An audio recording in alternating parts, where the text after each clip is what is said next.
Hello दोस्तों, नमस्कार। Santoshi IAS में आप सभी का एक बार फिर स्वागत है।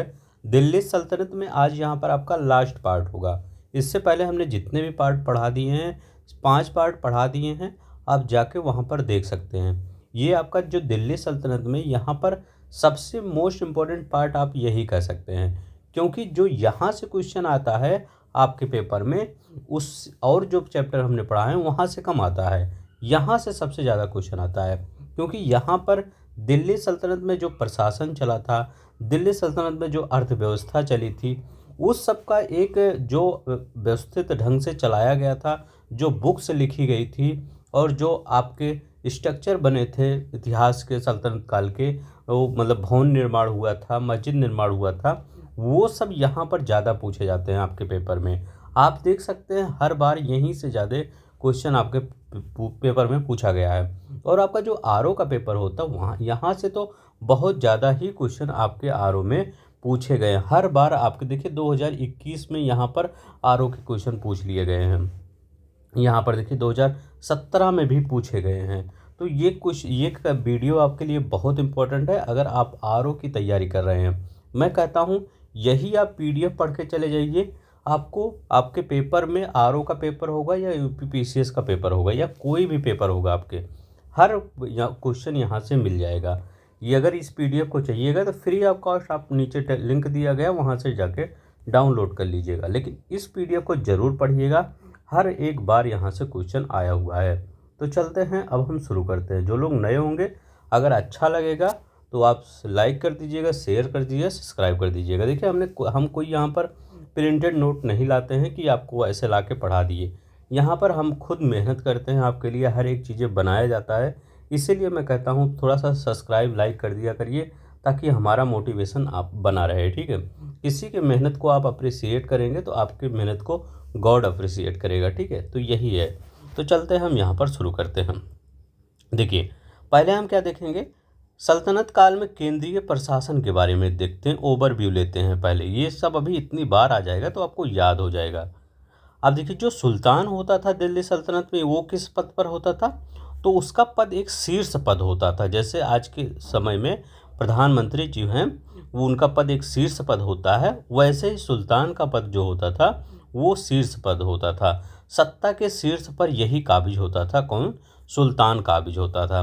नायब सुल्तान का उप प्रमुख होता था। तो नायब कौन होता था? सुल्तान का जो उप प्रमुख होता था वही नायब कहलाता है। तो आज के समय में अगर उप प्रधानमंत्री होते नहीं तो कह सकते हैं अमित शाह जी। ठीक है, तो उनके उप प्रमुख अमित शाह जी वो नायब कहलाते थे। ये अब यहाँ पर देखते हैं वजीर क्या होते हैं। वजीर प्रधानमंत्री व वित्त मंत्री वही। ठीक है, तो वो सुल्तान के जो प्रधानमंत्री होते हैं वो होते हैं। जैसे आज के प्रधानमंत्री तो सीट्स पर होते हैं, तो उनके प्रधानमंत्री ये जो मतलब वो सभी काम देखते थे, सबसे इम्पोर्टेंट पर्सन होते थे सुल्तान के, जो सभी कार्य देखते थे। तो सभी के सुल्तान के वजीर हुए थे। ये यहाँ से क्वेश्चन नहीं आता है, लेकिन देख सकते हैं, आपको हो सकता है किसी दिन पूछ ले। अब यहाँ पर देखते हैं जो यहाँ पर बना था ये बहुत इंपॉर्टेंट है। दीवान रियासत क्या होता है? सद्र उस सुदूर क्या होता है? दीवान अर्ज क्या होता है? और काजी उल कुजात क्या होता है? अब देखिए, दीवान रिसालत क्या लिखा गया है? दीवान रिसालत पढ़ लीजिएगा और दीवान अर्ज पढ़ लीजिएगा। ये सबसे ज़्यादा पूछा जाता है कि दीवान रिसालत क्या है और दीवान अर्ज क्या है। तो दीवान रिसालत क्या था? तो ये विदेश विभाग था। याद रखेंगे, अगर विदेश विभाग को आपसे पूछा जाए कि क्या था, तो रिसालत। ठीक है, तो याद रखेंगे। लत कैसे याद करेंगे?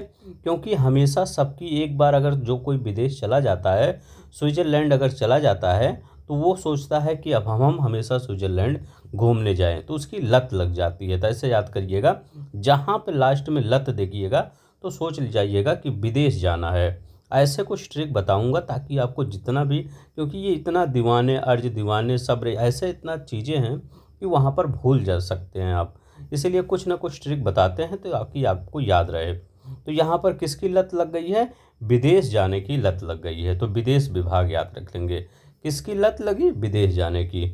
अब देखिए, यहाँ पर अर्ज अर्ज कैसे याद रखेंगे? देखिए, सैन्य विभाग यहाँ लिखा गया है।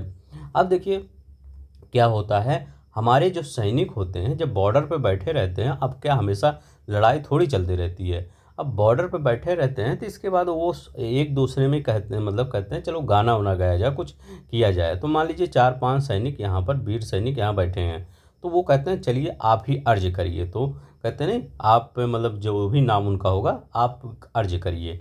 तो याद रखिएगा दीवाने अर्ज, तो सैन्य विभाग, अर्ज मतलब कुछ गाना उन्हें गाइए कुछ, तो ताकि हमारा कुछ समय पास हो। तो याद रखेंगे दीवाने अर्ज, ऐसे याद रख लीजिएगा। हमारे सैनिक क्या करते हैं, दीवाने अर्ज करते हैं, तो अर्ज ऐसे याद रखिएगा। आरिज वहाँ अगर कहते आरिज, ये आरिज लिखा रहे तब भी मान लीजिएगा वही अर्ज आरिज एक ही है। अब देखिए काजी उल मुल्क, ये न्याय मंत्री होता था। आज भी देखते होंगे काजी जो होता है वो न्याय, मतलब कहते नहीं कि क्या काजी जो शादी उदी मतलब करवाते हैं तो वो काजी होते हैं, न्याय मंत्री। अब देखिए सद्र उस सुदूर क्या होता है, इस्लामी न्याय मंत्री होते थे। ये नहीं पूछा जाता ज़्यादा, ना ये पूछा जाता ना ये। अभी जो पूछा जाएगा उसको मैं याद करवा दूंगा ट्रिक से। अब यहाँ पर देखते हैं हम, यहाँ ये पूछा जाता है स्थानीय प्रशासन के बारे में बहुत ज़्यादा पूछा जाता है। जब तुर्कों ने इस देश को जीता तो कई प्रदेशों में बांट दिया गया। मतलब जब तुर्क आए यहाँ पर हमारे यहाँ, जब मोहम्मद गोरी ने पृथ्वीराज चौहान को हराया तो इसके बाद तुर्क सत्ता स्थापित होने लगी पूरी तरह से। फिर जब तुर्क यहाँ आए तो उन्होंने क्या किया, इक्ता में बांट दिया। अब ये पूछा जाता है कि इक्ता प्रणाली की शुरुआत किसने किया था, तो इक्ता प्रणाली की शुरुआत किया था इल्तुतमिश ने किया था। याद रखेंगे किसने किया था, इल्तुतमिश ने इल्ता प्रणाली, जो इक्ता कहलाया। मतलब कई प्रदेशों में बांट दिया गया, वही इक्ता कहलाया। जिन अमीरों को इक्ता दिए गए थे उन्हें मुफ्ती या वली कहा गया। तो मुफ्ती किसको कहा गया, तो मुफ्ती उनको कहा गया जिन अमीरों को ये इक्ता दिए गए। तो जो भूमि होता था वही होता था इक्ता, तो जिनको दिए गए उनको मुफ्ती कहा जाता था। तो ये याद रखिएगा इक्ता किसके काल में आया, तो ये इल्तुतमिश के काल में आया, ये पूछा गया था आपके पेपर में। तो इतना आपको याद रखना होगा। अब देखिए ये पूछा गया था जो बिजारत वाला सिस्टम है, कि ये जो बिजारत है, ये जो बिजारत मतलब ये वजीर वाला सिस्टम है। तो तुगलक वंश में जो ये चरमो उत्कर्ष हुआ, मतलब ये कहना क्या चाहता है कि जो तुगलक वंश था उसी में ये बिजारत प्रणाली, वजीर वाली प्रणाली, वो अपने चरमो उत्कर्ष पे था। मतलब स्टार्ट तो पहले से ही हो गया था, लेकिन अपने लेवल पे कब, ऊपर टॉप पे कब था, तो बिजारत प्रणाली कब टॉप पे, तुगलक वंश में टॉप पे था। ये क्वेश्चन पूछा गया है इसलिए हमने यहाँ पर लिख दिया है। ये शायद आईएएस में पूछा गया है, पीसीएस में कहीं पूछा गया है ये। अब यहाँ पर देखते हैं यहाँ क्या कहना चाह रहा है। ये देखिए यहाँ पर ये आप थोड़ा सा एक बार ध्यान रख दीजिए, पूछा नहीं जाता है लेकिन एक बार ध्यान रख लीजिए, हो सकता है किसी साल पूछ लिया गया। ये जो सुल्तान थे इसके जो वजीर थे कौन कौन, जिससे महमूद गजनवी के समय में जो वजीर थे तो अब्बास फजल मिल अमीर बिन अहमद थे। इल्तुतमिश के समय में वजीर कौन थे, तो इल्तुतमिश वाला याद कर लीजिएगा, फारूक मुल्क इसामी और निजामुल मुल्क जुनैदी थे। रजिया के समय में निजाम मुल्क जुनैदी यही थे वजीर, याद रखें। बलवन के समय में ख्वाजा हसन बसरी ये थे वजीर, और अलाउद्दीन खिलजी के समय में नुसरत खां, मलिक काफूर और ताजु मुल्क। तो ये भी इम्पोर्टेंट है, ये भी कई बार पूछ लिया गया है। ये मोहम्मद तुगलक के समय में खान ए जहां वजीर थे, तो मोहम्मद तुगलक वाला याद रख लीजिएगा। सिकंदर लोधी, मियाँ भुजा, तो यहाँ पर ये आप याद रख लेंगे, इतना तो याद ही रख लेंगे, तीनों याद रख लेंगे। इल्तुतमिश के समय में नहीं पूछा जाता है। अलाउद्दीन खिलजी के बारे में नुसरत खां, मलिक काफूर, ताजुल मुल्क ये पूछा गया है। मोहम्मद तुगलक के बारे में खान ए जहां, तो यही तीनों याद कर लीजिए और एक बार सब देख लीजिएगा, ठीक है। तो बलवन से बसरी याद रख लीजिए, बलवन से बसरी, हसन बसरी। अब यहाँ पर देखते हैं आरिज क्या होता था। तो आरिज क्या होता था, सैनिकों की भर्ती करना, उन्हें प्रशिक्षण देना, मतलब आरिज हुआ, अर्ज हुआ, ये सब सैनिक व्यवस्था से रिलेटेड था, और उनको वेतन देना आरिज विभाग की मुख्य जिम्मेदारी थी। तो आरिज विभाग क्या था, हमारे जैसे अभी समय में क्या है, डिफेंस, तो वही है डिफेंस विभाग इन सब का था। भारत में आरिज के लिए एक अलग विभाग की स्थापना की गई जो सर्वप्रथम बलवन ने की थी। तो दीवाने अर्ज किसने किया था, ये बलवन ने। हमने कहा था दीवाने अर्ज जरूर याद रखिएगा। अर्ज बहुत बार पूछा गया है आपके पेपर में, भर भर के सवाल यहाँ से आया है। दीवाने अर्ज कहाँ, दीवाने रिसालत, रिसालत हमने क्या बताया था, रिसालत, रिसालत, लत किसकी लग गई है, विदेश जाने की, बस अब ये याद रखेगा। अब देखिए यहीं पर है, दीवाने अर्ज यह एक सैन्य व्यवस्था थी जिसकी स्थापना बलवन ने किया था, बस इतना तो याद, अर्ज बलवन याद रखिएगा और सैनिक याद रखिएगा, ये तीनों वर्ड याद ही करना है अर्ज में। अब देखिए यहाँ पर इस चैप्टर का सबसे मोस्ट इम्पोर्टेंट चीज़ें यही है, इनको आप याद रख लेंगे। तो इनको कैसे याद करेंगे, देखिए कुछ हम ट्रिक बना के याद करवाते हैं। अभी हमने अर्ज बता दिया था, अर्ज क्या बता दिया था कि सैन्य विभाग होता था, डिफेंस वाला सिस्टम होता था, ठीक है। ये तो मिलिट्री वाला रूल कौन है, दीवाने अर्ज, ये सैन्य विभाग, बस ये तो याद हो गया। रिसालत लत्म किसकी लग गई है, ये विदेश मामलों को धार्मिक मुद्दे भी कहीं कहीं दिया रहता है, ठीक है। तो विदेश मामले या धार्मिक मुद्दे भी कहीं दिया रहता है, तो इसको भी याद कर लेंगे। तो अर्ज और रिसालत। अब यहाँ पर देखते, अभी ये भी बताएंगे कि कौन मतलब ये किसके शासनकाल में आया था। देखिए पहले याद रखिए, पहले तो ये याद रखिए कौन किसका काम होता था। जैसे बंदगान दास विभाग होता था। अब देखिए बंदगान दास विभाग कैसे याद करेंगे, देखिए बंदगान हमेशा जैसे किसी को बंद कर देंगे तो किसको बंद किया जाता है, दासों को तो ही बंद किया जाता है। तो दीवाने बंदगान किसको बताएंगे, दास विभाग को बताएंगे दीवाने बंदगान। आई होप ये तीनों आपको याद हो गया होगा। बंदगान चाहे गुलाम कहे चाहे दास कहे एक ही बात होगा, गुलाम विभाग या दास विभाग बंदगान होगा। बंद कौन किया जाता है, दासी बंद कर दिए जाते हैं ना। तो यहाँ पर अर्ज और लत ये तीनों याद हो गए। अब देखिए इंसा याद रखिएगा। सरकारी पत्र व्यवहार कैसे कहते हैं, जैसे आपको कोई कष्ट होता है तो क्या कहते हैं, भगवान से कहते हैं इंसा अल्लाह, ऐसे नहीं कहते हैं भगवान, मतलब कुछ लोग इंसा अल्लाह कहते हैं, कुछ लोग भगवान, हिंदू धर्म में भगवान मतलब ये अपने देवता मानते हैं, मुस्लिम धर्म में अपने वो मानते हैं। तो हमेशा सब लोग क्या सोचते हैं कि भगवान हमारी प्रार्थना सुनेगा, तो किसके रूप में सुनेगा, पत्र व्यवहार के रूप में सुनेगा। ऊपर ही सब देखते हैं, चाहे कोई धर्म हो, सब सोचते हैं ऊपर ही भगवान है। तो याद रखेंगे दीवाने इंसा, इंसा मतलब ये पत्र व्यवहार, तो इंसा ऊपर ही देखेंगे, ठीक है। तो मतलब ऊपर ही देख लेंगे, ईश्वर, इंसा मतलब ईश्वर याद रख लेंगे, और मतलब भगवान के रूप में ही याद रखेंगे, किसी भी रूप में याद कर लेंगे कि सरकारी पत्र व्यवहार क्या करेंगे, वही करेंगे, ठीक है। ईश्वर, ईश्वर हम आपका पत्र ले जाएंगे और देखेंगे, ठीक है। तो कैसे भी याद करिए, मैं सिर्फ बता रहा हूँ कि किस प्रकार से याद करना है, बस इसको रियल लाइफ से मत रिलेट करिएगा, सिर्फ वो याद करवाने का एक कुछ जरिया बता रहा हूँ मैं। अब देखिए दीवाने वजारत है, वजारत वित्तीय मामलों के एवं राजस्व, तो भी वित्तीय मामले और राजस्व, तो वजारत, ठीक है। तो वजारत इसका भी ट्रिक बना लीजिए, वजारत। अब देखिए मुस्त खराज, तो ये राजस्व विभाग है, तो ये भी याद रखिए, वजारत भी होता है वित्तीय मामले और ये मुस्त खराज भी, ठीक है। तो ये याद रखिएगा मुस्त खराज। अब देखिए अमीर, ये बहुत ज़्यादा पूछा जाता है, अमीर कोही, दीवाने अमीर कोही, ये मोहम्मद बिन तुगलक द्वारा चलाया गया था। ये क्या था, कृषि विभाग था। का से कोही हो जाता है, का से हो जाता है कृषि हो जाता है, ये याद रखिएगा। अब खैरात, खैरात मतलब दान विभाग। कहते नहीं कुछ खैरात में है, तो कैसे कोई लोग मांगने आते हैं तो कहते हैं खैरात दे दीजिए, तो खैरात मतलब दान दे दीजिए। तो खैरात तो आप समझ ही जाएंगे, कोही तो का से कोही, का से कृषि, यही दो आपको याद। वजारत याद रखिएगा, मुस्त खराद, मुस्त मतलब कैसे याद रखेंगे कि कोई अगर पैसा होता है, जैसे आप किसी से पैसा लिए हैं 2-4 हज़ार का, अब आप उसको 10 रुपये देंगे, 20 रुपये देंगे तो उसको नहीं समझ, अब वो कहेगा हमको मुस्त पैसा दे दीजिए, मुस्त मतलब एक साथ दे दीजिए। तो याद रखिएगा मुस्त मतलब ऐसे याद कर लीजिए। अब देखिए रियासत, देखिए लत अलग चीज़ थी जिसमें विदेश मामला था, यहाँ रियासत था।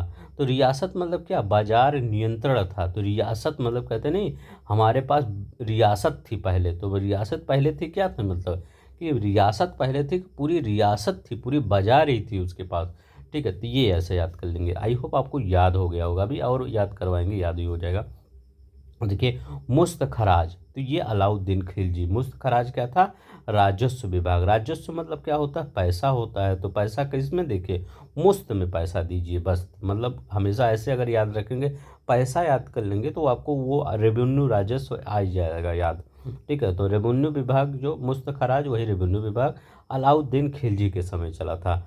अमीर कोही, ये बहुत ही पूछा जाता है, मोहम्मद बिन तुगलक के समय चला था अमीर कोही, ठीक है। आप सोच रहे होंगे कितना ट्रिक, क्योंकि अगर नहीं ट्रिक याद करेंगे इसमें इतना फैक्ट है और यही फैक्ट बार बार पूछ लिया जाता है, इसीलिए क्या कर रहा हूँ मैं, थोड़ा सा कुछ ट्रिक बना के याद करवा दे रहा हूँ। कोही क्या होता, का से कोही, का से किरसी, मोहम्मद बिन तुगलक। खैरात, खैरात क्या था, दान विभाग में, तो फिरोज शाह तुगलक। देखिए, जो कोई थोड़ा सा सहानुभूति वाला काम, जो कोई मतलब पब्लिक इंटरेस्ट के लिए काम किया गया था, वो फिरोज शाह तुगलक के द्वारा किया गया था, जितने भी काम थे। हाँ, उसका काम थोड़ा सा शरिया कानून था, वो अपने मतलब राज्य में शरिया के हिसाब से चलता था हर चीज़ें उसकी, ठीक है। मतलब ज़्यादा वो कट्टरपंथी वाला काम करता था, लेकिन जो भी इसके बाद बावजूद भी उसका जो काम करने का तरीका था वो लोगों के भलाई के लिए ही था। बहुत चीज़ें ऐसी करवाया था, जैसे नहर का निर्माण करवा दिया था, खैरात विभाग बनवा दिया था, अस्पताल बनवा दिया था। तो ये सब क्या था, ये सब फिरोज शाह तुगलक के ही द्वारा करवाया गया था। देखिए, दीवाने रियासत क्या था, रियासत अलाउद्दीन खिलजी। रियासत मतलब याद रखिएगा क्या था, बाजार नियंत्रण। रियासत मतलब बाजार नियंत्रण, तो अलाउद्दीन खिलजी। अब देखिए, बंदगान फिरोज शाह तुगलक। बंदगान तो क्या था, गुलाम या दास विभाग, तो बंदगान दीवाने बंदगान फिरोज शाह तुगलक। तो ये भी याद आपको याद आ गया होगा। मुश्त खराज याद कर लीजिएगा, अलाउद्दीन खिलजी, क्योंकि यही बोलेगा और सब तो याद ही हो जाएगा। बस इसमें यही जी, इस चैप्टर में यही जो आप पढ़ रहे हैं यही जान है, आत्मा यही इतना है, ठीक है। अब आत्मा के आगे और सब देखते हैं, आत्मा इतना ही है। चलते, आज हो सकता है कुछ बड़ा हो जाए आपका पेपर, मतलब ये वीडियो, लेकिन हर चीज़ें मैं याद करवाता हुई चलूँगा। अब देखिए, यहाँ पर पूछा गया था 1997 में और 94 में बीपीएससी में, यूपीपीसीएस में पूछा गया था, जवाबित का संबंध किससे था। क्या कर रहे हैं, जवाबित का संबंध किससे था। तो जवाबित का संबंध क्या था, राज्य कानून से था। किससे, राज्य कानून से। सर्व कर कौन लगाया था, फिरोज शाह तुगलक ने सिंचाई के लिए। देखिए, अब इसकी बात सही, आज जैसे समय में क्या होता है, आज के समय में मतलब अगर गवर्नमेंट क्या बनाती है, एनएच बनाती है, मतलब नेशनल हाईवे बनाती है। तो नेशनल हाईवे बनाती है तो उसके लिए क्या करती है, यहीं पर पूरे ऐसे रोड पे कहीं कहीं लगा देती है, कहीं कहीं बहुत जगह लगा देती है, टोल टैक्स लगा देती है, तो वो वसूलते हैं। ऐसे ही फिरोज शाह तुगलक ने सिंचाई विभाग से बहुत से नहरों का तो निर्माण करवाया था, लेकिन इसने क्या किया था, उसी नहरों की जो सिंचाई होती थी उसी के लिए क्या लगा दिया था, कर लगा दिया था। तो उसको क्या कहा जाता था, सर्व कर। तो हमेशा याद रखिएगा, सर्व कर किसके लिए लगाया जाता था, सिंचाई के लिए सर्व कर लगाया जाता था। किसके द्वारा लगाया जाता था, फिरोज शाह तुगलक के द्वारा लगाया जाता था। बहुत ही इंपॉर्टेंट है, याद रखेंगे ये। अब यहाँ पर देखते हैं सल्तनत काल की मुद्राएं। देखिए, मुद्राएं सबकी नहीं पूछी जाती, मुद्राएं सिर्फ एक इल्तुतमिश की ही ज़्यादा पूछी जाती है। तो सल्तनत काल में दो प्रमुख मुद्राएं थी, एक जीतल था, एक टका था। जीतल और टका देखिएगा, जो टका था वो कितना, ये देखिए यहाँ लिखा गया है, चांदी का जो था, ये बीपीएससी में आया है, चांदी का क्या था, ये टका था, और तांबे का क्या था, जीतल था। तो इल्तुतमिश दिल्ली सल्तनत का पहला तुर्क था जिसने शुद्ध अरबी सिक्के चलवाए थे। तो ये क्वेश्चन पूछ सकता है, शुद्ध अरबी सिक्के किसने चलवाए थे। तो शुद्ध अरबी सिक्के किसने चलवाए थे, ये इसने चलवाया था, इल्तुतमिश ने। चांदी का क्या था, चांदी का टंका था, और तांबे का क्या था, तो तांबे का जीतल था। ये याद रखेंगे, चांदी का टका, तांबे का जीतल, ये याद हो गया आपको। अब देखते हैं नीचे, ये देखिए, अब यहाँ पर देखते हैं, यहाँ पर क्या करा, सल्तनत काल में शासन की सबसे छोटी इकाई क्या थी, ग्राम थी। तो सल्तनत काल में शासन की छोटी सबसे इकाई क्या थी, ये ग्राम, याद रखेंगे। ग्राम स्तर पर चौधरी भू राजस्व का सर्वोच्च अधिकारी था। तो याद रखेंगे, जो भू राजस्व का सर्वोच्च अधिकारी क्या होता था, उसको क्या कहा जाता था, उसको चौधरी कहा जाता था। तो ये याद रखिए। आज भी देखिए गांव में क्या होता है, चौधरी कहा जाता है। पहले मैं भी जब छोटा था, तो मैं जब अपने नाना के यहाँ जाता था, तो वहाँ मेरे नाना जी को क्या सब लोग चौधरी बुलाते थे। तो मुझको समझ में नहीं आ रहा था कि हम किस किस मतलब ये कास्ट के चौधरी हैं, क्या है, मतलब समझ में नहीं आ रहा था। तो अब पता चल रहा है कि चौधरी जो गांव के वो जो सर्वोच्च मतलब चौधरी भू राजस्व का सर्वोच्च अधिकारी था, तो उसी से मिलता जुलता नाम प्रचलित होते गया, वैसे सब कहते चले गए, ठीक है। तो याद रखेंगे, ग्राम स्तर पर चौधरी भू राजस्व का सर्वोच्च अधिकारी था उस समय। ठीक है, तो ये याद रखिएगा। अब देखिए यहाँ पर मध्यकालीन भारत में प्रशासन का आकार क्या था, तो प्रशासन का आकार परगना था, इसके बाद सरकार, इसके बाद सूबा, ये आरोही क्रम में है। तो परगना याद रखेंगे छोटा सबसे था, फिर उसके बाद सरकार आया तो सबसे बड़ा सूबा आया। सूबा क्या होता था, इसका सर्वोच्च होता था सूबेदार। याद रखेंगे जैसे आपका क्या अलाउद्दीन खिलजी सूबेदार था बदायूं का। ठीक है, तो ऐसे याद रख लेंगे। फिर मतलब पहले जो राजा सुल्तान बनने से पहले पहले सूबेदार होते थे, फिर बाद में गवर्नर होने लगे तो सूबेदार होते थे मेन वहाँ के मुखिया। ठीक है, जैसे अब सर मतलब जो वो होता है, जैसे आज के समय में प्रधानमंत्री हर जगह नहीं, हर जगह मुख्यमंत्री हैं, तो वैसे सूबेदार होते थे। तो ये याद रखिएगा, पहले परगना होता है, फिर सरकार होता है, फिर सूबा होता है, उसी के सूबे का सूबेदार होता है, ये याद रखिएगा। और सबसे छोटी इकाई ग्राम है, और जो चौधरी भू राजस्व का सर्वोच्च अधिकारी होता था, ये याद रख लेंगे। इतना तो आप याद हो गया। अब चलते हैं इधर। ये क्वेश्चन पूछा गया था आपके आईएएस में कि इकता क्या होता है और खालसा में अंतर क्या होता था। इकता, अब देखिए इल्तुतमिश द्वारा एकता प्रणाली को शुरू किया गया था। कई बार क्वेश्चन आया है, किसके द्वारा शुरू किया गया था, इल्तुतमिश के द्वारा शुरू किया गया था। इस प्रणाली के तहत इक्तादार या मुफ्ती को उस भू क्षेत्र के से राजस्व सीधा सुल्तान के खाते में नहीं जाता था। इसमें याद रखिए क्या है, जो इक्तादार या मुफ्ती को उस भू क्षेत्र से जो राजस्व सीधा सुल्तान के खाते में नहीं जाता था। इस प्रणाली के तहत इक्तादार, ठीक है, मतलब ये क्या कहना चाह रहे हैं कि जो इक्ता से जो भू राजस्व मिलता था वो सीधा सुल्तान के खाते में नहीं जाता, तो जाता कहाँ था, इसी राजस्व से मुफ्ती याद रखें, मुफ्ती अपने सैन्य और प्रशासनिक व्यय पूरे करता था। तो जो मुफ्ती होता था वो क्या करता था, जो सैनिक का व्यय होता था वो सभी क्या करता था, वो पूरा करता था कि सैनिक का खर्चा कितना, ये कितना है। अब राजा के पास, सुल्तान के पास जाता क्या था, तो सुल्तान के पास जाता क्या था, जो खालसा भूमि से प्राप्त आय सीधा सुल्तान के खाते में जाती थी। तो ये कैसे क्वेश्चन आपके आईएएस में पूछा गया था, स्टेटमेंट के फॉर्म में पूछा गया था। अब जब पेपर मतलब घटना चक्र उठा के देखेंगे तो वहाँ पर सी ऑप्शन शायद रहा होगा, वो गलत था। उसमें कहा गया था कि इकता से जो क्या हुआ, राजस्व सीधा सुल्तान के खाते में जाता था, जो कि गलत है। क्या है, वो गलत है। इकता से सुल्तान के खाते में नहीं जाता था, उसका जितना भी काम आता था सैनिक खर्च में काम आ जाता था। और जो खालसा भूमि से आय प्राप्त होती थी वो क्या होती थी, सुल्तान के खाते में जाती थी। ठीक है, प्लीज़ आप सब एक काम किया करिए, क्योंकि आप वहाँ नीचे एक बेल आइकन होगा उसको दबा लिया करिए, ताकि मैं वीडियो, हो सकता है लेट वीडियो हो जाता है, कभी कभी टाइम उतना नहीं मिल पाता, तो आपके पास वीडियो पहुँच जाए, मिस ना हो।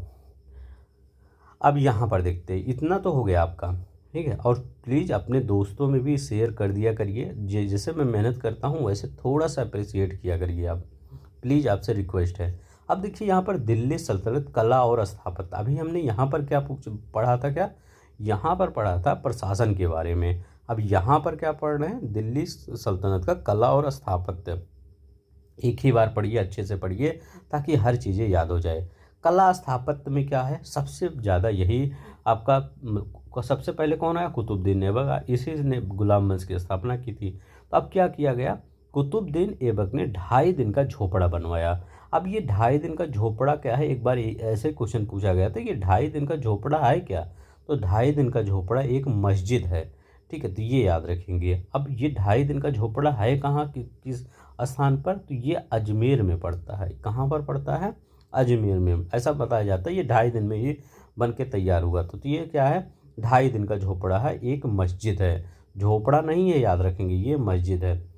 पहले यहाँ पर बताया जाता है कि स्कूल था, मतलब कोई कॉलेज वॉलेज था पुराना, तो ये वहाँ पर ये मस्जिद बनाई गई। दिल्ली में राय पिथौरा के किले के निकट कुव्वत उल इस्लाम मस्जिद बनवाया। ठीक है, तो ये याद रखिएगा, राय पिथौरा किले के निकट कुव्वत उल इस्लाम मस्जिद बनवाया, ये भी याद रखेंगे। अब यहाँ पर देखिए अलाई दरवाज़ा, अलाई दरवाज़ा का निर्माण किसने किया था, अलाउद्दीन खिलजी ने कुतुब मीनार के निकट करवाया था। बीपीएससी का क्वेश्चन है ये। तो अलाई दरवाज़ा का निर्माण किसने करवाया था, अलाउद्दीन खिलजी ने किया था। अलाउद्दीन बस याद करनी, और कुतुब मीनार के निकट ही था, बस ये याद रख लेंगे। अब यहाँ पर देखते हैं, ये कहाँ पूछा गया, यूके पीसेस, उत्तराखंड पीसेस वाले याद रखेंगे। घोड़े के नाल के आकार की मेहराब सर्वप्रथम अलाई दरवाजा में लगाया गया था। तो घोड़े के नाल, जो नाल के आकार वाली मेहराब है, कहाँ पर लगाया गया था, तो अलाई दरवाजा। अलाई दरवाजा है कहाँ, तो ये राय पिथौरागढ़ के किले, सॉरी अलाई दरवाजा अलाउद्दीन कुतुब मीनार के पास है। ठीक है, तो ये याद रखिएगा। ये इसी में घोड़े का जो नाल ऐसे बनता है ना, नाल ऐसे, तो घोड़े का ये नाल है, इसी में लगाया गया था। अब देखिए यहाँ पर देखिए कुछ भवन देख लीजिए, कुछ निर्माण करता देखिए। सुल्तान गढ़ी भवन का निर्माण किसने करवाया था, इल्तुतमिश ने। लाल महल का निर्माण किसने करवाया था, बलबन ने करवाया था लाल महल का निर्माण। ये बोला जाता है कि ये अलाउद्दीन खिलजी शायद यहीं पर अपना राज्याभिषेक किया था, या कुलग्रामी किया था शायद, देख लीजिएगा।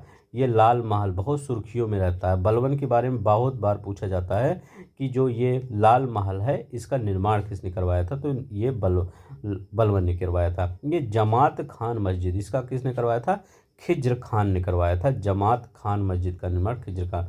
2.5 दिन का झोपड़ा कुतुबुद्दीन ऐबक ने। कीर्ति स्तंभ बहुत बार पूछा गया है, राणा कुंभा ने। अब देखिए कीर्ति स्तंभ तो राणा कुंभा ने करवाया था। एक कीस स्तंभ प्रशस्ति है, इसके रचयिता कौन थे, तो अत्र कवि महेश थे इसके रचयिता। कौन, अत्र कवि और महेश, दो लोग का नाम याद रखिएगा, महेश और अत्र कवि इसके रचयिता थे। ये क्वेश्चन पूछ लिया गया है हमेशा। कीर्ति स्तंभ तो याद रखेंगे ये राणा कुंभा। अगर ये बुक पूछे कि कीर्ति स्तंभ प्रशस्ति के रचयिता कौन है, तो इनका नाम याद रखिए, कवि और महेश। अब यहाँ पर देखिए स्थल और स्थापत्य देखते हैं। यहाँ पर दिल्ली में कुव्वतुल इस्लाम मस्जिद, अभी हम ऊपर पढ़े। जौनपुर में अटाला मस्जिद बनवाई गई थी दिल्ली सल्तनत में ही। और ये मालवा में जहाज महल याद रखिएगा, और कुलबर्गी में जामा मस्जिद। ठीक है, तो गुलबर्गा या कलबर्गी में याद रखिएगा जामा मस्जिद। तो ये स्थापत्य कला ये पूछ लिया गया था आपके। अब देखिए वास्तुशैली और राजवंश से संबंधित क्वेश्चन कह रहे हैं कि मेहराब की निचली सतह पर कमल कली की झालर का संबंध कहाँ, मतलब किस काल में आया, तो खिलजी काल में आया था। अष्टभुजीय मकबरों का उदय कब हुआ था, तो ये तुगलक वंश में हुआ था अष्टभुजीय मकबरों का उदय।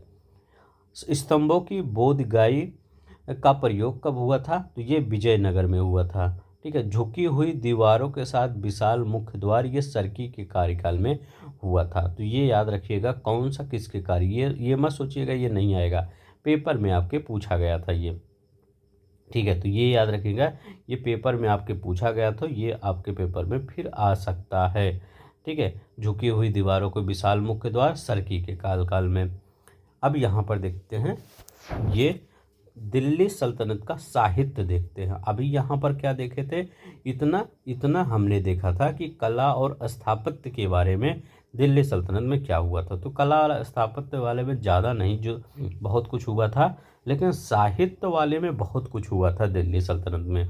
ठीक है, तो साहित्य से बहुत ज़्यादा क्वेश्चन आपके पेपर में पूछा गया है। तो पहले हम देखते हैं, पहले हम किसका देखते हैं, पहले हम अल-बरूनी का देखते हैं। अल-बरूनी अरब आने वाले यात्रियों में अल-बरूनी प्रमुख था। इसका वास्तविक नाम क्या था, अबू रेहान था। अल-बरूनी याद रखेंगे, महमूद गजनवी के साथ ये आया था। महत्वपूर्ण कृति क्या है, तहकीके हिंद अथवा किताबुल हिंद, बहुत बार पूछा गया है।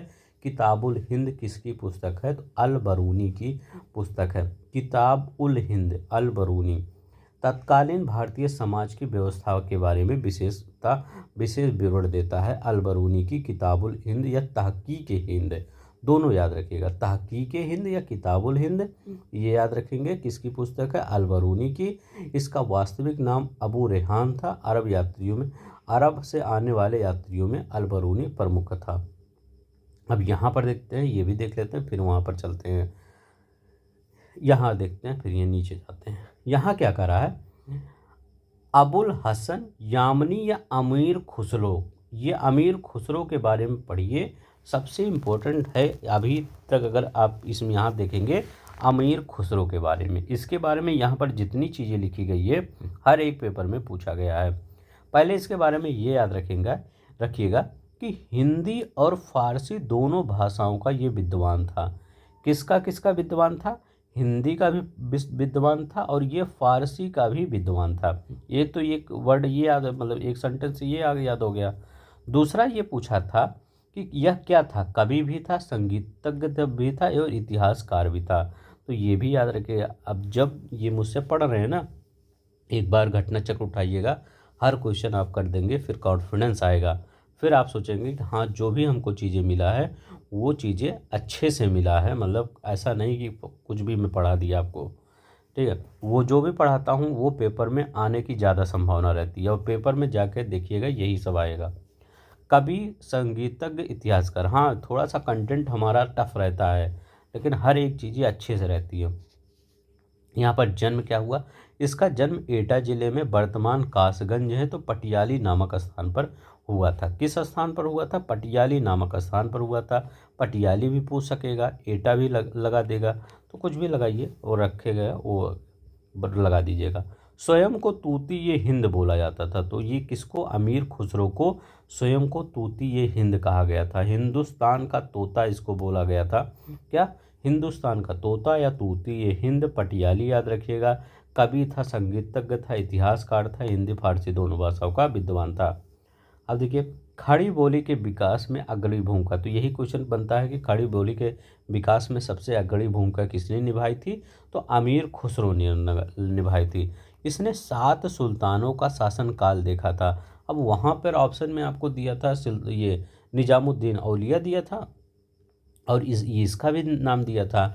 अब ये क्या करेंगे, तो फिर दोनों में एक ही लगाना था, तो इसका भी लगाइए। अगर दोनों दिए रहे तो आप बोथ लगा दीजिए। अगर नहीं, दोनों यही सिर्फ अमीर खुसरो दिया रहे तो अमीर खुसरो लगाइए, नहीं तो निजामुद्दीन औलिया दिया रहे निजामुद्दीन औलिया लगाइए, क्योंकि दोनों ने ही क्या देखा था, 7 सुल्तानों का कार्यकाल देखा था।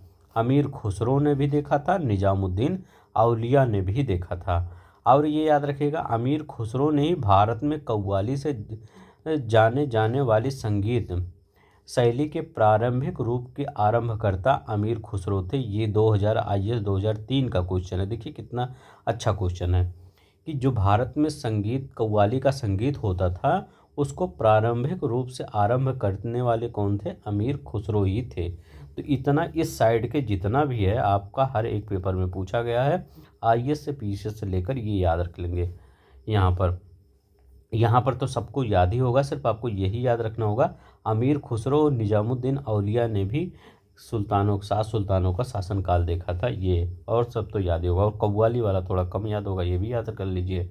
अब यहाँ पर देखते हैं, यहाँ पर देखिए, अलाउद्दीन खिलजी का दरबारी कवि था। कौन था, अमीर खुसरो अलाउद्दीन खिलजी का दरबारी कवि था। इसके बाद यहाँ देखते हैं, अपने कविता में भारतीय पर्यावरण का चित्रण किसने किया था, तो अमीर खुसरो ने अपने कविता में इन्वायरमेंट इकोलॉजी वाला जो आप पढ़ते हैं सब्जेक्ट, जो आज हमने पूरा PDF अपलोड कर दिया है घटना चक्र का, जाके संतोषी IAS 2.0 पर देख ले लीजिए, पूरा A to Z हर एक चीज़ें वहाँ पर मिल जाएगी इन्वायरमेंट का, और वहीं से पेपर आपका बन जाएगा। देख लीजिएगा पेपर दे आके मिला के, आइएगा मिला लीजिएगा। इन्वायरमेंट का सबसे बेस्ट नोट बनाया था इन्वायरमेंट का। तो यहाँ पर क्या है, अपने कविता में भारतीय पर्यावरण को चित्रित किया था। किसने किया था, अमीर खुसरो ने। सबक ए हिंदी हिंदुस्तानी शैली के जन्मदाता, याद रखें, सबक ए हिंदी हिंदुस्तानी शैली के जन्मदाता। तो दोनों, ये दोनों शैली है, याद रखिए, ये 2 शैली है, एक सबक ए हिंदी है और एक हिंदुस्तानी शैली है। दोनों के जन्मदाता कौन है, अमीर खुसरो हैं। अब यहाँ पर देखते हैं, अब यहाँ से भी क्वेश्चन बनता है कि तबकात ए नसीरी, ये क्या था, बिहार का बख्तियार खिलजी के हमले का पहला विवरण प्राप्त हुआ था। तो कहाँ से प्राप्त हुआ था, इसी तबकात ए नसीरी, जो आपका बुक है, ये बुक है तबकात ए नसीरी, याद रखेंगे। ठीक है, इसी से क्या हुआ था, पहला विवरण मिला था जो बख्तियार खिलजी ने बिहार पर आक्रमण किया था। ठीक है, तो ये याद रखिएगा। तो लेखक मिनहाज उज मतलब सिराज, तो याद रखेंगे इसके तबकात नसीरी के लेखक कौन है, मिनहाज उज सिराज है। सुल्तान नसीरुद्दीन महमूद को समर्पित था ये। इस पुस्तक में मोहम्मद गोरी की भारत विजय का प्रत्यक्ष वर्णन मिलता है, तबकात ए नसीरी। ठीक है, ये याद रखिएगा। अब देखिए, मिनहाज प्रथम इतिहासकार है जिसने कहा था कि कुतुबुद्दीन ऐबक ने अपने नाम की मुद्राएं प्रसारित की और खुतबा पढ़ाया। तो ये सबसे इम्पोर्टेंट यहाँ पर यही पढ़िएगा कि मिनहाज तबकात ये नसीरी था। ठीक है, तो मिनहाज, हाज उस, मिनहाज उस सिराज, इसकी पुस्तक क्या थी, तबकात ये नसीरी, ये याद हो गया। अब देखिए फतवा ये जहांदारी किसकी पुस्तक थी, जियाउद्दीन बर्नी की पुस्तक थी, फतवा ये जहांदारी। ठीक है, अब एक थी और ये याद रखिएगा, तारीख ए फिरोज शाही, दो याद रखिएगा, ये हम पिछले वीडियो में बता दिए हैं। तारीख है जिसमें रा बीच में रहेगा, वो भी इसमें बरनी में भी रा बीच में रहेगा, तो तारीख है ये, तारीख ए फिरोज शाही किसकी पुस्तक है, बरनी की, जियाउद्दीन बरनी की पुस्तक है। यही एक पुस्तक और था, कौन सी पुस्तक थी, चलिए हम देखते हैं। हाँ, ताजुल मासिर, ये किसकी पुस्तक, ये देखिए बीओ में आया था, सदरुद्दीन मोहम्मद हसन निजामी, तो हसन निजामी याद रख लीजिएगा। ताजुल मासिर जो है ये पुस्तक किसकी है, हसन निजामी की।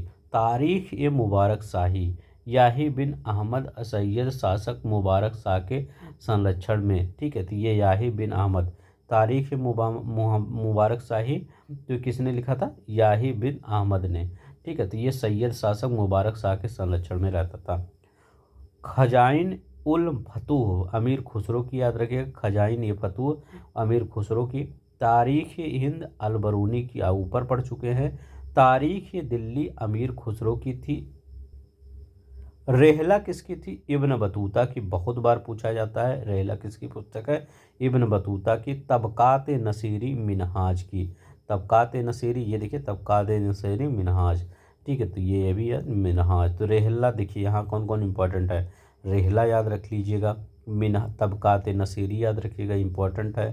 तारीख हिंद याद रखिएगा, अलबरूनी की पुस्तक है। तारीख फिरोज शाही ये याद रखिएगा।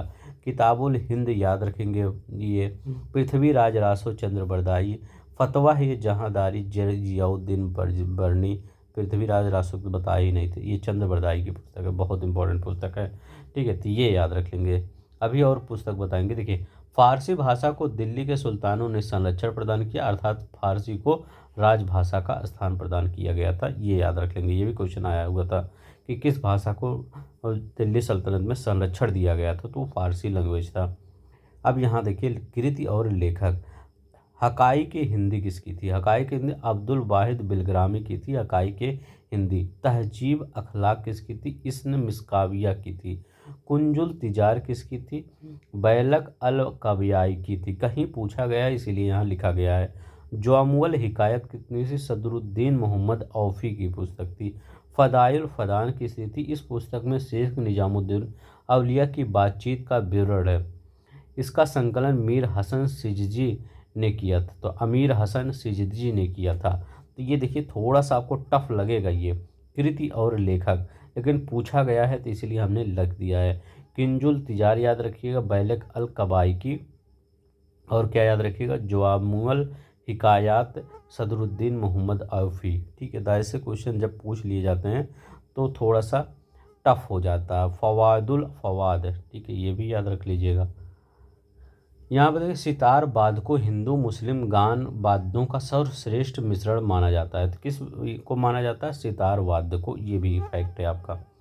यहाँ पर देखिए चिंतामणि भट्ट द्वारा रचित संस्कृत ग्रंथ है, तो याद रखिएगा चिंतामणि भट्ट द्वारा रचित संस्कृत शुक्ल सप्ती का फारसी में अनुवाद कर उसका नाम तूतीनामा रखा। तो अब किसने रचित किया था तूतीनामा का, तो ख्वाजा जियाउद्दीन नक्शबी, याद रखिएगा नक्शबी, ख्वाजा जियाउद्दीन नक्शबी यही थे।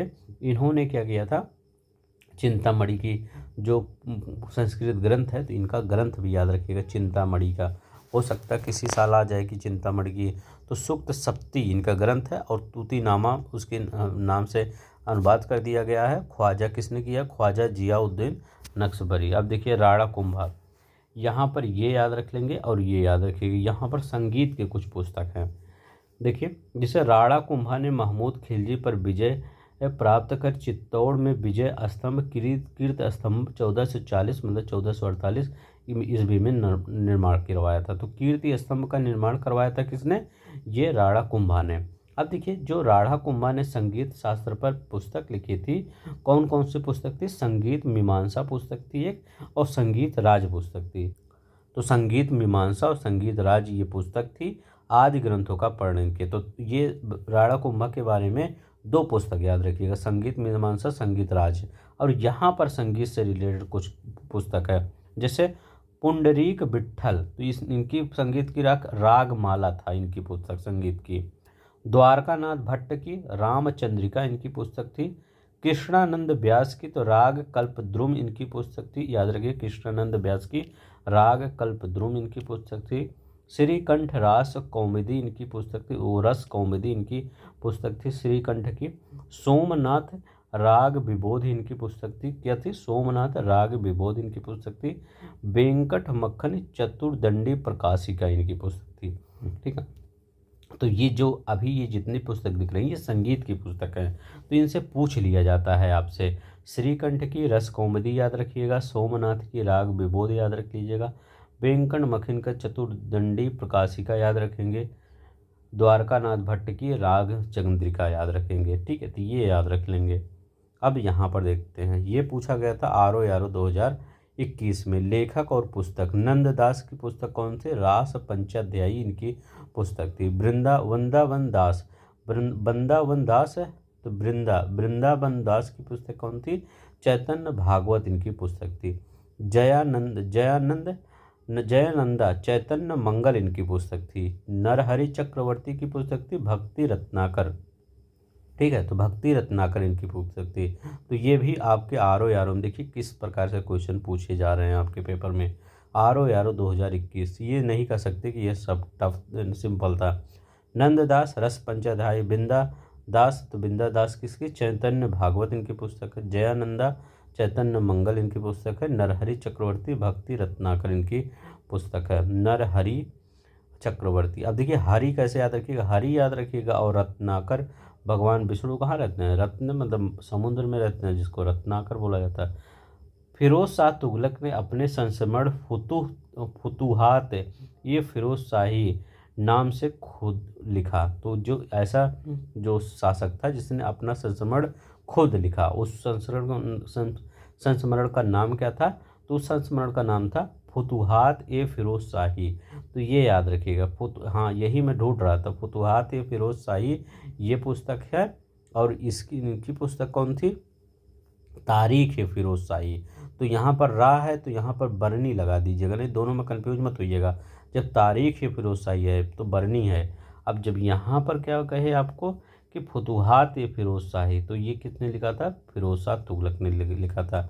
बस इतना ये याद रख लेंगे। अब यहाँ पर देखते हैं दिल्ली सल्तनत के विविध, जो कि ऐसा क्वेश्चन है जो कि आ जाते हैं। कह रहा है कि दिल्ली में पोलो खेल का प्रचलन किसने किया था? तो तुर्कों ने किया था पोलो खेल का प्रचलन। फिरोज शाह तुगलक ने क्या किया था? नहरों का निर्माण करवाया था। इसके बाद सर्व टैक्स लगाया था। सर्व टैक्स क्या था? सिंचाई कर था, याद रखिएगा सिंचाई कर था। बलबन ने क्या था? नवरोज त्यौहार मनाना स्टार्ट किया था। अलाउद्दीन दीवाने रियासत, याद रखिएगा बाजार नियंत्रण ये होता था, बाजार नियंत्रण होता था। Jahangir sir Thomas Roe. तो ये क्वेश्चन पूछा गया था, तो इसलिए यहाँ जहांगीर आ गया। अब यहाँ देखिए नसरुद्दीन खुसरो शाह क्या है? दिल्ली सल्तनत के सुल्तान नसरुद्दीन खुसरो शाह के शासनकाल में हिंदू देवी देवताओं की पूजा होती थी। तो क्वेश्चन कैसे बना था? दिल्ली सल्तनत का ऐसा सुल्तान कौन था जिसके शासनकाल में हिंदू देवी देवताओं की पूजा होती थी? तो नसरुद्दीन खुसरो शाह, मतलब ये क्या करता था? थोड़ा सा अच्छा करता था। नसरुद्दीन मतलब खुसरो शाह सेकुलर प्रवृत्ति का था।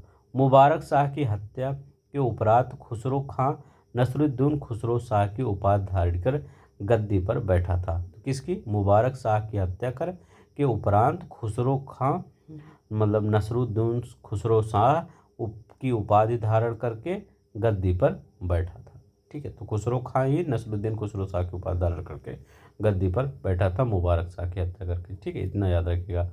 अब यहाँ पर देखते हैं, करें जो चुंबकीय दिशा सूचक का भारतीय महासागरों में प्रयोग की प्रारंभिक सूचना कहाँ से मिलती है?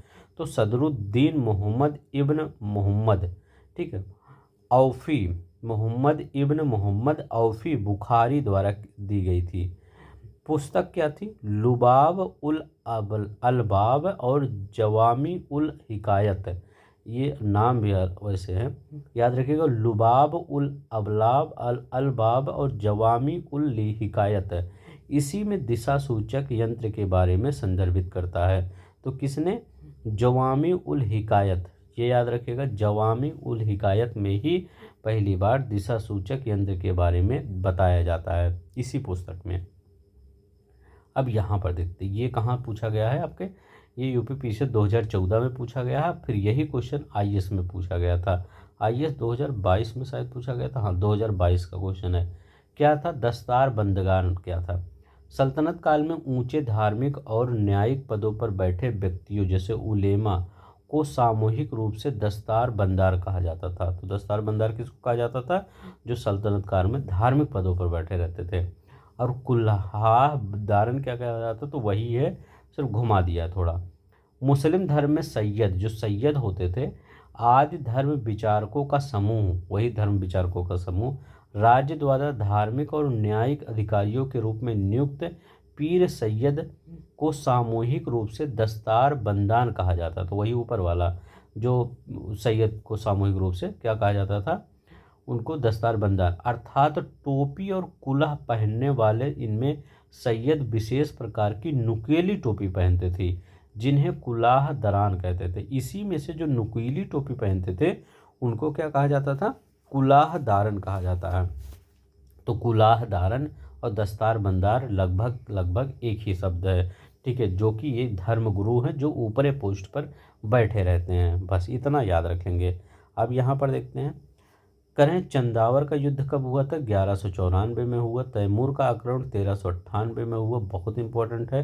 तालीकोटा का युद्ध कब हुआ था? 1565 में हुआ था। तालीकोटा का युद्ध, घाघरा का युद्ध 1529 में हुआ था। ये RO 2017 मेंस में पूछा गया था। तो सिंपल ही क्वेश्चन था, ज़्यादा टफ नहीं था। अब देखिए, कृष्णदेव राय तेलुगु भाषा में क्या लिखे थे? अमुक्त मालदय इनकी पुस्तक थी। महेंद्र वर्मन ने मत विलास प्रहासन की रचना की था। भोज ने सम्रांगण सूत्रधार इसकी रचना किए थे। और सोमेश्वर ने मानसोल्लास का रचना किया था। तो ये याद रखेंगे इनके रचना। अब देखिए, अफगान षड्यंत्र क्या था? ये अफगान षड्यंत्र क्या था? अफगानपुर षड्यंत्र द्वारा उलुग खां MBT को और सुल्तान गयासुद्दीन हत्या का दोषी माना जाता है। तो मतलब इसी अफगान षड्यंत्र में ये बताया जाता है कि जो मोहम्मद बिन तुगलक था उसको क्या किया गया था? उसको गयासुद्दीन जो तुगलक था, जो संस्थापक था, इसका दोषी माना जाता है, ठीक है। किसको? अफगान षड्यंत्र में। तो ये 1325 ईस्वी में हुआ था। 1296 में क्या होता है? जलाउद्दीन खिलजी की हत्या करके अलाउद्दीन खिलजी कहाँ बैठा? गद्दी पर बैठा। तो यहाँ याद रखेंगे, जलाउद्दीन की खिलजी की हत्या करके अलाउद्दीन खिलजी गद्दी पर बैठा था 1296 में। अब इसको मैं क्यों बता रहा हूँ, ये सब आपको मतलब लगाने का आया था, पहले कौन हुआ था बाद में कौन हुआ था। अब यहाँ पर देखिए, ये 1200 नहीं 1300 होगा, ये डेट गलत है, ये 1327 होगा। 1327 में क्या हुआ था? मोहम्मद बिन तुगलक ने राजधानी कहाँ हस्तांतरण किया था? तो राजधानी दिल्ली से दौलताबाद किया था। तो याद रखेंगे, दिल्ली से कहाँ किया था?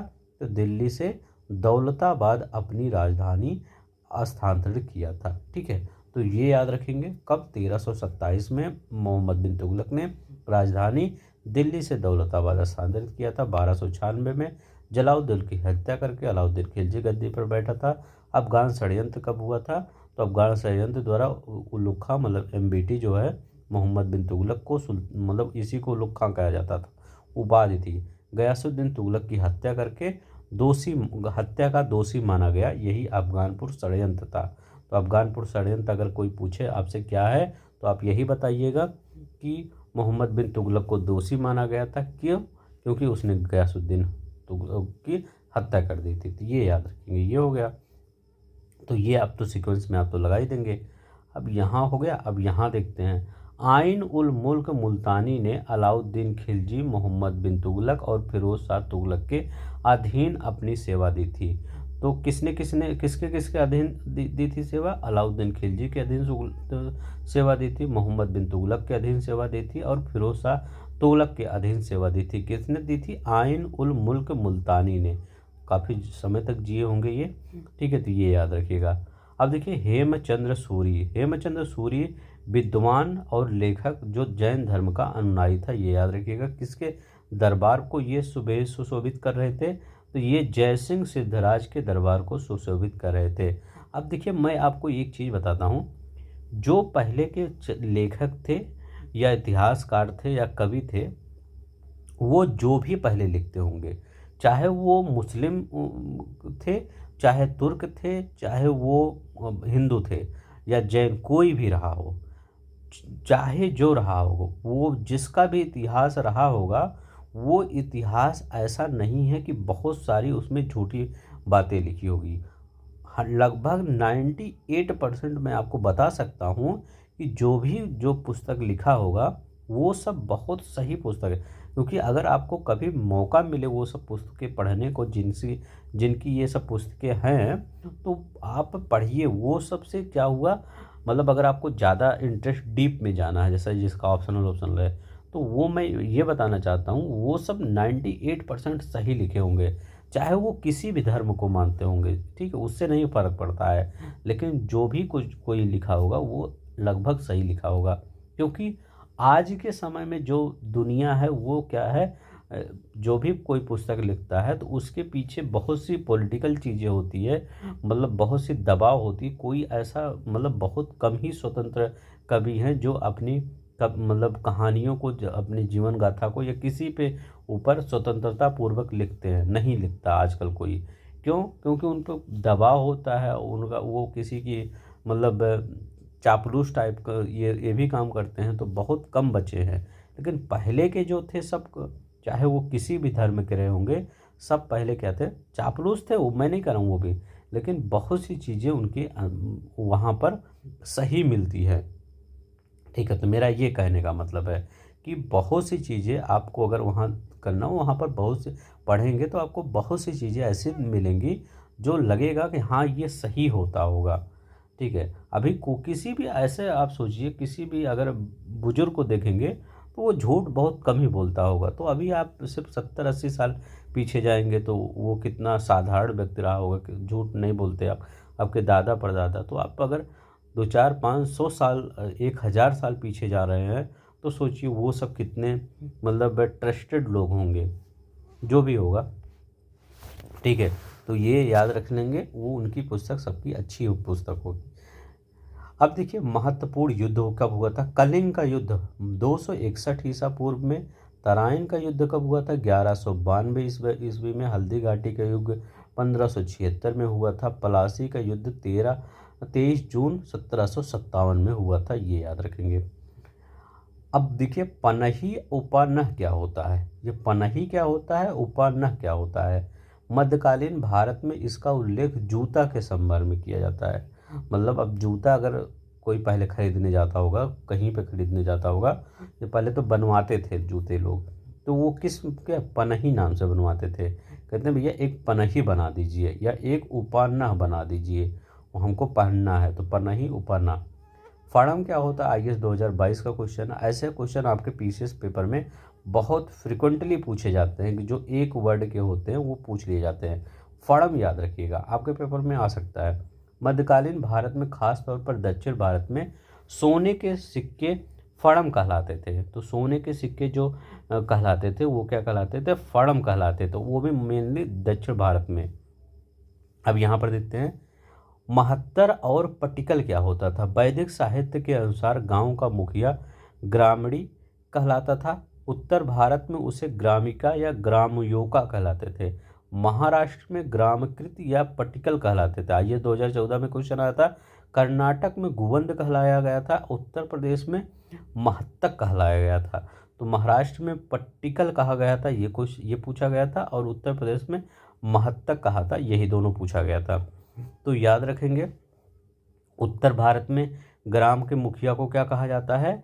ग्राम योका कहा जाता है। महाराष्ट्र में पटिकल कहा जाता है, ग्रामकृत कहा जाता है, ग्रामकृत या कर्नाटक में गवुंद कहा जाता है, उत्तर प्रदेश में महत्तक कहा जाता है। तो ये याद रखिएगा मुखिया क्या क्या कहा जाता है। अब यहाँ पर देखते हैं, इस बार यही क्वेश्चन आपके पेपर में आया था पीसीएस में। इब्न बतूता ये कहाँ का था? मोरक्को का था। एमबीटी के शासनकाल में आया था, जिसका शासनकाल 1325 से 1351 के बीच में था। मार्को पोलो इटली पांड्य शासक ये मारवर्मन कुलशेखर 1268 से 1300 देश। तो ये मार्को पोलो कहाँ का था? इटली का था। इब्न बतूता मोरक्को का था। अब्दुल रज्जाक ईरान का था, ये याद रखिएगा, अब्दुल रज्जाक ईरान का था। देवराय द्वितीय के शासनकाल में आया था। नूनीज पुर्तगाली था, पुर्तगाल का यात्री था। तो ठीक है, तो नूनीज, तो एक बार ये क्वेश्चन आपके पूछा गया था, पहले कौन आया था? तो पहले अल बरूनी आया था, फिर इब्न बतूता आया था आपका, फिर अल बरूनी, इब्न बतूता, फिर ट्रेवनियर आया था। ट्रेवनियर के बाद मनूची आया था। ट्रेवनियर और मनूची के बारे में देखते हैं, पहले अल बरूनी के बारे में देखते हैं। यही है चार, यही याद रख लीजिएगा और सबके बारे में याद रख लीजिएगा, हो सकता है ऐसा क्वेश्चन आ जाए आपके पेपर में। अल बरूनी के बारे में हम थोड़ा डिटेल में देखेंगे। कह रहे हैं अल बरूनी खीवा प्राचीन जो ख्वारिज में है का निवासी था। महमूद गजनबी की भारत विजय से पहले एक विद्वान तथा राजनीतिक के रूप में खीवा वंश के अंतिम शासक के दरबार में था। ठीक है, तो ये कौन था? अल बरूनी। महमूद गजनबी के आक्रमण के समय उसके साथ भारत आया था। कौन आया था? अल बरूनी। तो यही क्वेश्चन पूछा जाता है कि महमूद गजनबी के साथ कौन भारत आया था? तो अल बरूनी आया था। इब्न बतूता की बात देखते हैं। अब देखिए, हमेशा ये याद रखिएगा, अल पहले रहेगा फिर इब्न रहेगा। छोटा पहले होता है तो छोटा पहले रहेगा, इसके बाद छोटी ई आता है, आ के बाद छोटी ई आता है ना, तो इब्न बतूता बाद में लिख दीजिएगा। देखिए 1333 से 1337 में यह मोरक्को अफ्रीकी का यात्री था। मोरक्को का यात्री था। इब्न बतूता कहाँ से था? मोरक्को का था। तो ये क्वेश्चन आया था। यह सल्तनत काल में एमबीटी के शासनकाल में 1325 से 51 ईस्वी में भारत आया था। मोहम्मद तुगलक ने इसे दिल्ली के काजी नियुक्त किया था। किसने नियुक्त किया था? मोहम्मद बिन तुगलक ने दिल्ली का काजी नियुक्त किया था और 1342 में इसे अपना दूत बनाकर चीन भेज दिया था। मोरक्को से आया था, दूत बनाया और भेज दिया, कहा जाओ चीन में। इब्न बतूता ने रेहला नामक पुस्तक अपने यात्रा वृत्तांत का वर्णन करता है। तो याद रखिए, इब्न बतूता की पुस्तक क्या है? रेहला है, जिसमें यात्रा वृत्तांत का वर्णन मिलता है। ट्रेवनियर का क्या है? फ्रांसीसी यात्री ट्रेवनियर ने शाहजहां के शासनकाल में अपनी यात्रा प्रारंभ किया। किसके शासनकाल में? शाहजहां के शासनकाल में अपनी यात्रा प्रारंभ किया। पेशे से जौहरी था। क्या था? जौहरी था। इसने 6 बार पूर्व की यात्रा की और द 6 वॉयसेज ऑफ द बैप्टिस्टा ट्रेवनियर नामक पुस्तक में किया। ठीक है, मतलब अपने यात्रा बेड़ रही थी। ये पुस्तक ज़्यादा इम्पोर्टेंट नहीं है, ये फ्रांसीसी यात्री था, ये याद रखिएगा, ट्रेवनियर। ठीक है, शाहजहां के शासनकाल में आया।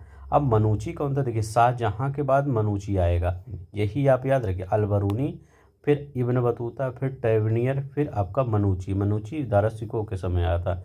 यह इतालवी यात्री था, इटली का यात्री था। 14 वर्ष की अल्प आयु में यह अपने गृह नगर वेनिस से भागकर एशिया माइनर और फारस की यात्रा करते हुए भारत पहुंचा। इसने शाहजादा, याद रखिएगा, शाहजादा जो था दाराशिकोह की सेवा में तोपची के रूप में नौकरी की है। किसके रूप में? तोपची के रूप में से नौकरी किया। बाद में चिकित्सक का पेशा अपना लिया। स्टोरियो द मोगोर या मुगल इंडिया 1653 से 1708 नामक संस्करण लिखा, जिसे 17वीं सदी का भारत का दर्पण कहा जाता है। तो ये याद रखिएगा, 17वीं सदी का भारत का दर्पण किसको कहा जाता है? इसी की पुस्तक को कहा जाता है। दाराशिकोह की सेवा में आया था, फिर बाद में दाराशिकोह का चिकित्सक बना लिया अपने। ठीक है, तो ये याद रखिएगा। पहले कौन आया? तो ये याद रखिएगा, पहले अल बरूनी आया, फिर इब्न बतूता। अल बरूनी किसके साथ आया था? महमूद गजनबी के। इब्न बतूता, ये याद रखिएगा, ये किसके? एमबीटी मोहम्मद बिन तुगलक। इब्न बतूता चीन भी गया था। ट्रेवनियर ये शाहजहां। मनूची दाराशिकोह। तो ये याद रखिएगा, ये तो सीक्वेंस आप मत भूलिएगा। अल बरूनी, इब्न बतूता, ट्रेवनियर, मनूची, यात्रियों का विवरण कालक्रम यही है। बस इतना था आज के लिए। थोड़ा सा ज़्यादा हो गया होगा तो प्लीज़ इसके लिए मतलब देख लीजिएगा, अच्छे से समझाना था आप सबको। तो बस अगर अच्छा लगेगा तो प्लीज़ लाइक शेयर सब्सक्राइब कर दीजिएगा। अपने दोस्तों में प्लीज़, क्योंकि ये सब बनाने में हमको थोड़ा सा मेहनत लगता है, तो थोड़ा सा अगर आप मेहनत को अप्रिसिएट कर देंगे अच्छा लगेगा। ठीक है, तो आज के लिए बस इतना ही। अपना ख्याल रखिएगा। इस पीडीएफ को जाकर टेलीग्राम से डाउनलोड करिएगा, फ्री ऑफ कॉस्ट। वहाँ पर टेलीग्राम का नीचे लिंक दिया है, वहाँ से डाउनलोड कर लीजिएगा। जय हिंद, जय भारत।